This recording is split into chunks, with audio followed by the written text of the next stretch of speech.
David, Genevieve, Livestock Officer from Rick.ellis. How are you going? Very well, thank you, Genevieve. Good, good.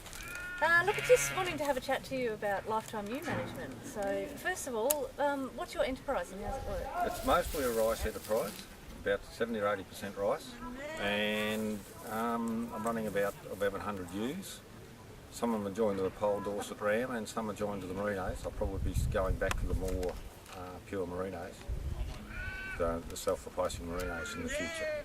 Okay. So, when did you commence the lifetime ewe management course and how far through the course are you? Started late January, early February, so we're 12 months into the course, 6 meetings into the course. 6 meetings in, Yeah. okay, alright. Yeah. So why did you decide to do the life management course? It actually led on from best wool, best lamb. It was more an extension of just learning on from that process.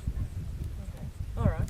So obviously it's early days, but have you implemented any changes on your property or do you intend to implement any changes as a direct result of the lifetime ewe management course? Adjustments, but I was thinking of changes before I started the course. I've used lifetime ewe management as a direction or as a guide for the changes than actually changes that had to be made. I knew they had to be made, but it's been more of a guide than a... So lifetime ewe has assisted you it's increased your knowledge, are you saying? Yeah. That you understand now how to make those changes? What changes and the guide, direction. I knew the changes had to be made, but I just needed the technical and practical assistance and outside guidance to make those changes. Okay, so what are some of the changes that you're thinking about doing? Basically, probably my biggest one's pasture improvement and chasing the higher lambing percentages. They're probably the two bigger ones, the pasture improvement and higher lambing percentages. Possibly I was behind on the ability to, or I haven't caught up yet, on the ability to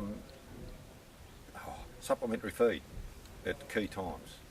And the course is teaching you how to analyse that and how to work out what you need to do and when? What I need to do and where, Right. Just the technical and the type of assistance needed for that work.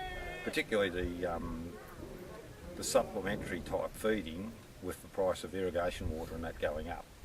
It's just going to have to be another tool in the toolbox, so to speak, The life management ewe courses have a significant hands-on component as well as that more technical, rut-in component. Yep. So how do you find that as opposed to workshops where you're sitting down at a desk all day?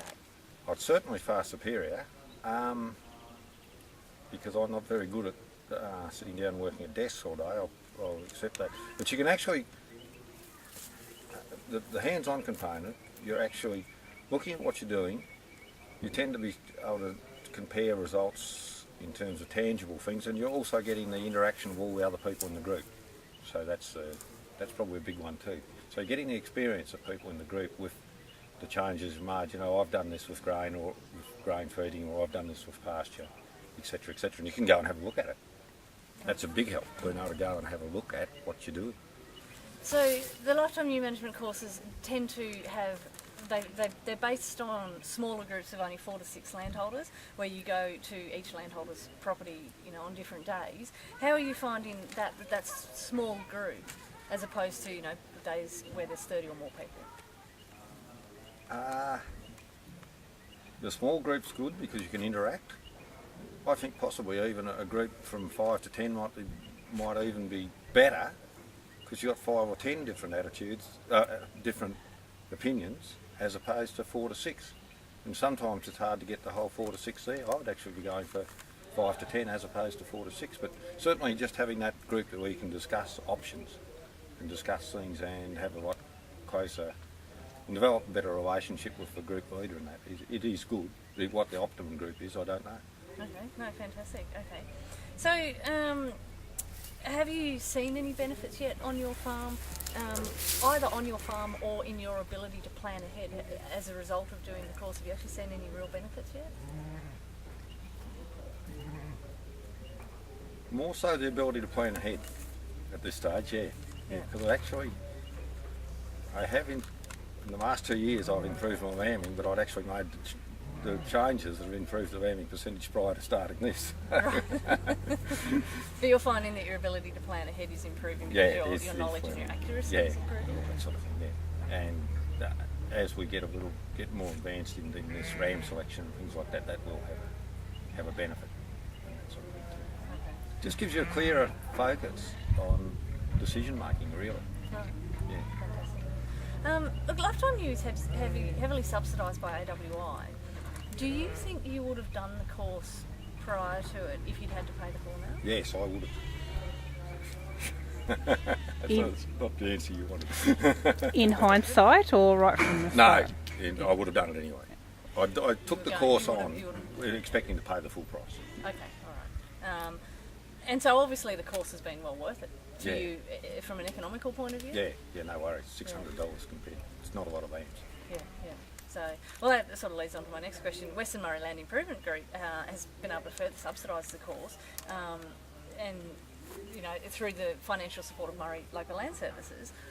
What are your thoughts on that, particularly in relation to some of the other farmers or landholders in the area that you think might be hesitating on whether or not the course is worth the money? We've got a very strong uptake in our area. Look, I think that it is beneficial to get the subsidy, to get people to do it, because everyone is short of funds at the moment. Yeah. I think it probably is having a subsidy, and it will definitely get more people doing the course. And there's clearly a big flow-on effect from the course if you can get the better quality operation within our sheep and wool, and particularly the lamb and all that sort of thing. Now, in terms of not only for us, but getting better quality product to the consumer and all that sort of thing, and through the system. Plus all the other things we're going to have to address, like the animal ethics people and all that sort of thing. So I think, if we can get people more aware of that and more aware of what we've got to do to consumers, I think that's very important. Excellent. So last of all, would you recommend the lifetime ewe management course to other landholders? Yeah. And if so, any specific enterprises, or do you think it will benefit most people? Benefit most people involved in the sheep enterprise, for sure. Because I think it serves a variety of... Well, the fact that you're using groups from an area, you tend to get a lot of people in that area who've got very similar type of operations, so they might be slightly different, they'll be using different rams, but they've all got pretty similar goals. If you're only using people from a geographic area, ours is about 50 square kilometres, which seems a lot, but it's not. They've all got fairly similar goals, fairly similar objectives, coping with fairly similar problems, climatic problems at the time. So, you certainly would recommend it, for sure. Well, look, thank you for your time. I appreciate it. Okay.